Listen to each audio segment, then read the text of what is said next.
barang siapa mengenal dirinya maka dia mengenal Tuhan. Itu maksudnya iki rada jebakan iki.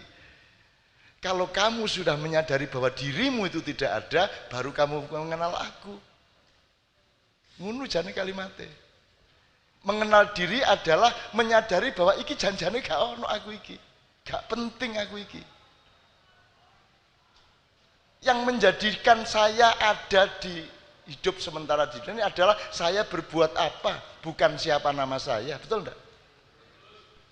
Saya berbuat apa, parameternya bermanfaat apa tidak, kan begitu. Jadi ya, jadi jangan pusing sama diri, sibuk saja melakukan apa yang baik-baik gitu. Musuh besar adalah diri sendiri.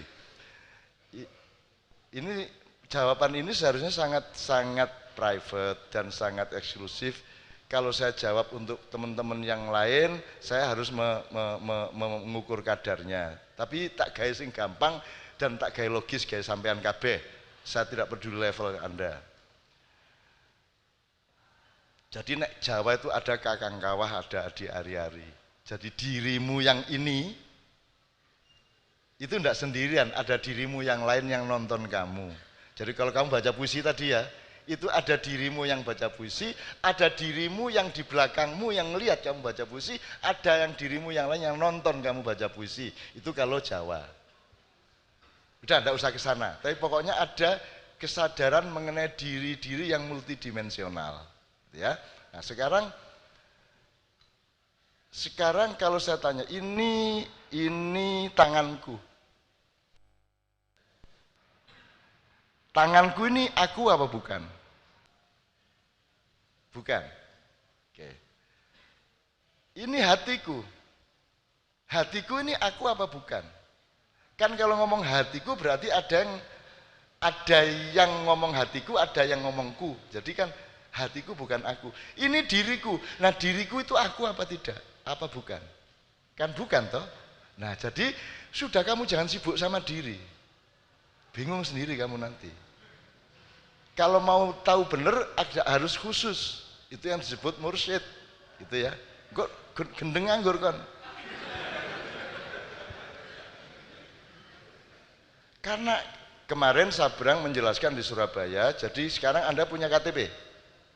Apa KTP itu bahasa disebut apa? Kartu identitas. Apa identitasmu? Contohnya coba. Yang ditemuat di situ. Nama. Tanggal lahir. Menurut Sabrang itu bukan identitasmu, itu personalitasmu. Nah, mulai sekarang coba cari-cari data, cari-cari pemikiran mengenai bedanya personalitas sama. Nah, personalitas adalah sesuatu yang kamu tidak bisa elakkan, memang sudah seperti itu bahwa kamu anaknya Pak ini, Bu itu, lahirmu tanggal sekian, namamu itu personalitasmu bukan identitasmu. Kalau identitas adalah kamu masuk PKB apa PKS. Identitas adalah keputusan-keputusan hidupmu. Kamu mau masuk fakultas MIPA apa ekonomi, apa hukum. Di situ baru kamu membangun identitasmu. Kalau yang disebut di KTP itu namanya personalitas. Nah, ini coba dicatat aja nanti didiskusikan sendiri. Selama ini orang karena tidak punya dan tidak paham personalitas, orang selalu hidup di dalam identitas dan cari identitas atau berlindung pada identitas. Di Indonesia ini, karena dia tidak mengenal dirinya, maka supaya dia menjadi dirinya, dia nyalon wali kota atau bupati, karena kebupatian dia lebih penting daripada dirinya, benar nggak? Begitu dia sudah jadi bupati, dia frustrasi karena dia sudah tidak punya dirinya sendiri, jadi identitasnya lebih penting daripada personalitasnya. Tolong ya, ini rentang antara kedua. Nah, pertanyaanmu yang kedua tadi, sebenarnya personalitas itu juga tidak ada. Apa yakin kamu itu dirimu? Dari mana kamu asalnya? Maka musuhmu adalah kesadaranmu mengenai dirimu itu. Kalau Allah mengatakan barang siapa mengenal dirinya maka dia mengenal Tuhan, itu maksudnya iki rada jebakan iki. Kalau kamu sudah menyadari bahwa dirimu itu tidak ada, baru kamu mengenal aku. Ngono jane kalimatnya. Mengenal diri adalah menyadari bahwa iki janjane gak ono aku iki. Gak penting aku iki. Yang menjadikan saya ada di hidup sementara di dunia ini adalah saya berbuat apa, bukan siapa nama saya. Betul enggak? Saya berbuat apa, parameternya bermanfaat apa tidak, kan begitu? Jadi ya, jadi jangan pusing sama diri, sibuk saja melakukan apa yang baik-baik gitu. Semalam dia sudah tanya itu, semalam sudah tanya soal itu di Kendal, di Kendal Payak itu udah tanya dia. Oke, jadi jangan terlalu sibuk sama dirimu ya. Nek aku shortcut aja, aku gak ono kata lapo kon. Saya gitu, makanya saya tidak penting. Saya tidak menempuh cara untuk punya identitas. Aku kan boleh Malang TV, Doho TV memuat saya, tapi kan tidak boleh kalau RCTI apa SCTV apa Indosiar, tidak boleh, kan terbalik. Jadi pengurus progres di Jogja itu semua tayangan kita yang di acara-acara di desa-desa itu kalau diminta oleh TV pusat tidak boleh, kalau diminta oleh TV daerah kan boleh. Kenapa? Loh kan terbalik, mestinya sekali di TV pusat kan beres se-Indonesia. Loh kita tidak cari kok, tidak cari popularitas kok. Malah sembunyi ya saya ini. Aku wis singidan jek terkenal koyo ngene, oh boy. Bingung aku. Mualaku singitan gak karu-karuan. Aku iki singitan pol. Sudah tidak di koran, tidak di TV, sudah tidak di mana-mana, sudah lama saya. Sekarangku singitan, tapi angel singitan ini. Angel. Dan cita-citaku itu saya tidak ada, semakin saya tidak ada, semakin saya diridhoi Allah. Karena nanti kita kan akhirnya ilaihi rojiun. Kalau ilaihi rojiun itu artinya engkau menyatu dengan Allah. Maka menyatu itu bahasa Islamnya adalah tauhid. Tauhid adalah penyatuan. Gini dek, kamu menyembah Tuhan.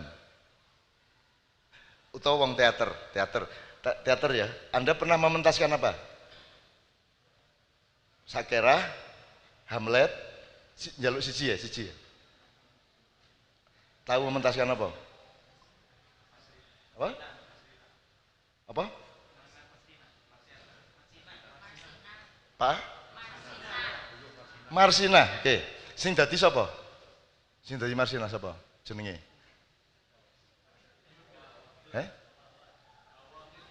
Jenenge arek wedoke? Hawa. Iya, Dik. Hawa. Ya Hawa itu aku seneng, jeneng paling seneng karena kalau Hawa itu jelas mangap. Hawa.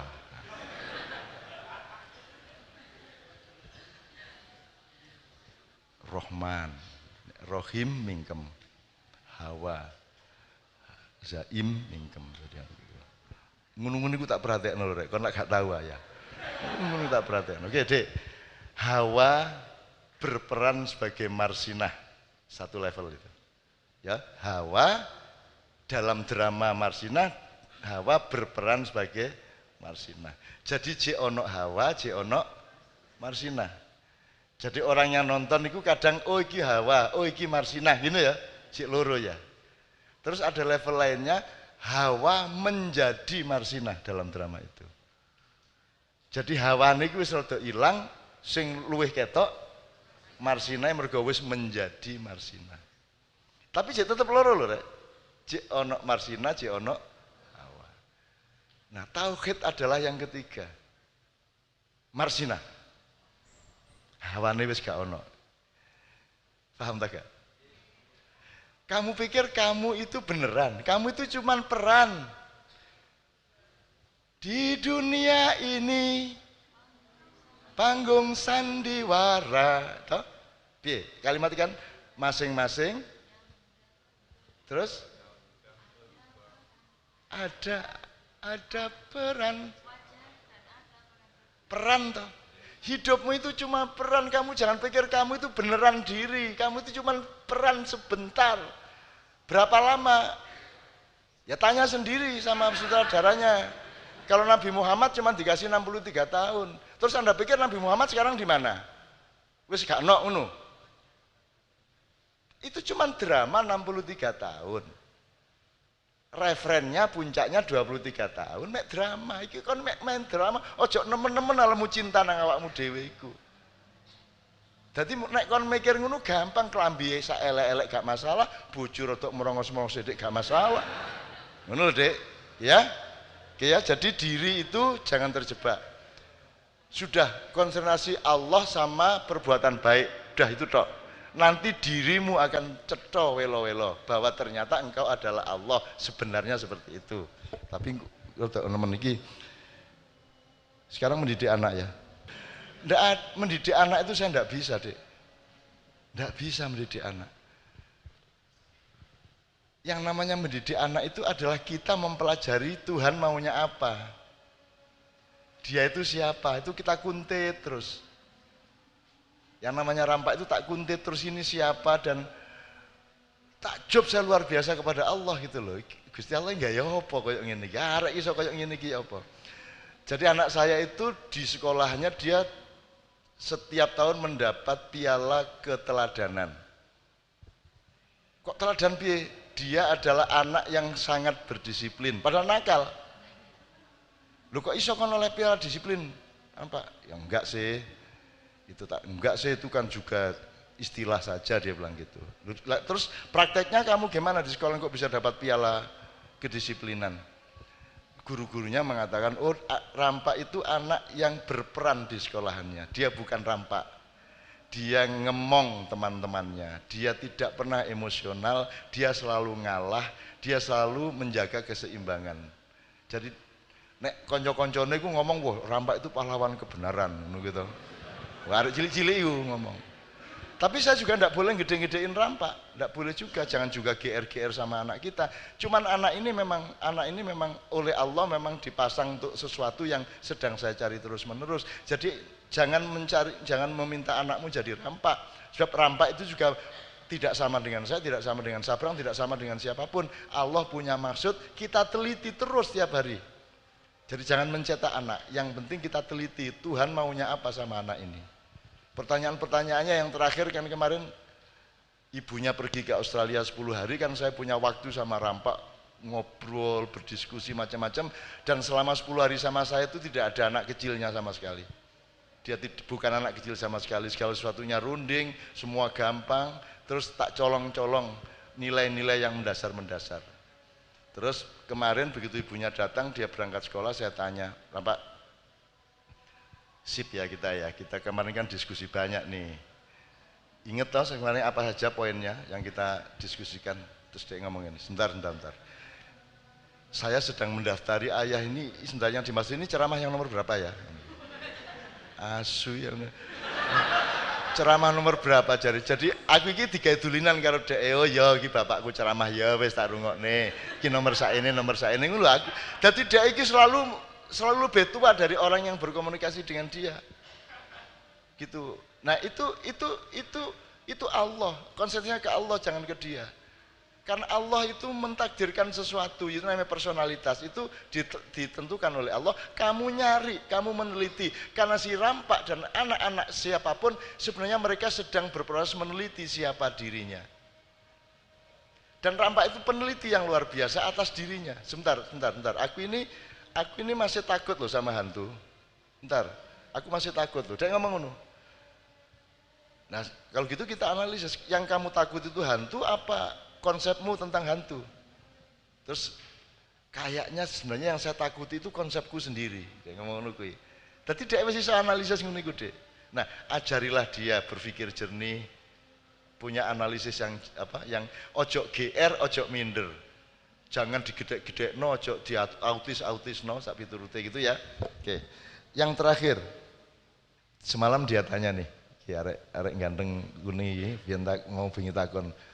Kalau di kampus itu kita tidak mendapatkan ngono ta?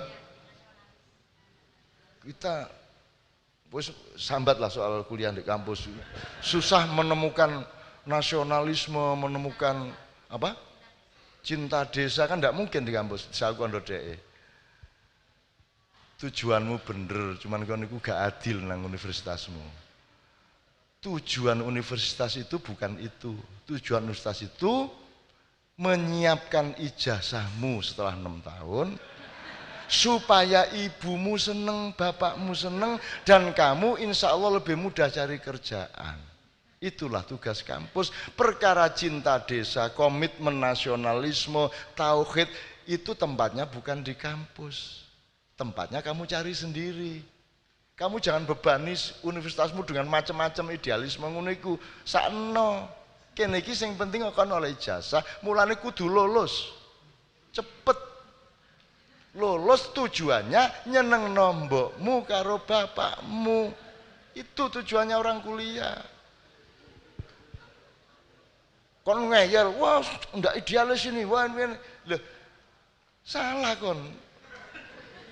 Salah sasaran. Kita tuh kesini itu untuk aplikatif terhadap kerjaan. Itu namanya behavioristic education, itu ada satu tahap.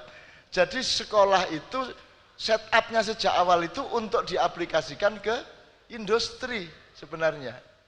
Wes kan ngono gak masalah, yang penting jogo-jogo. Meskipun besok-besok belum tentu kamu kerja berdasarkan fakultasmu. Orang Indonesia kan banyak yang tidak sesuai toh. Ya toh? Wong hacker itu fakultas dakwah. Ya apa hubungannya hacker ke fakultas dakwah? Dandani handphone servis iku dhek syariat. Ana meneh Usuluddin ku kerjane ngrendo. Orang Indonesia itu multi bakat luar biasa. Jadi Anda tuh jangan terlalu pusing sama itu. Yang penting Anda punya pencarian sendiri. Dan di tempat yang sesuatu Anda cari tidak ada, ya pindah ke tempat lain yang ada. Jangan unbranya kamu tuntut untuk memenuhi semua idealismemu, ya sakno. Unbra tidak dibikin untuk itu, Unbra itu dibikin untuk memudahkan masa depanmu, terutama soal walatansa nasibaka minad dunya. Silakan kamu cari aku dengan idealismu, tapi jangan lupa nasib anak istrimu, cuman itu toh. Nah, Unbra memudahkan itu. Jangan dituntut untuk melahirkan aktivis-aktivis. Gak ono ceritanya. Jadi ya, oke.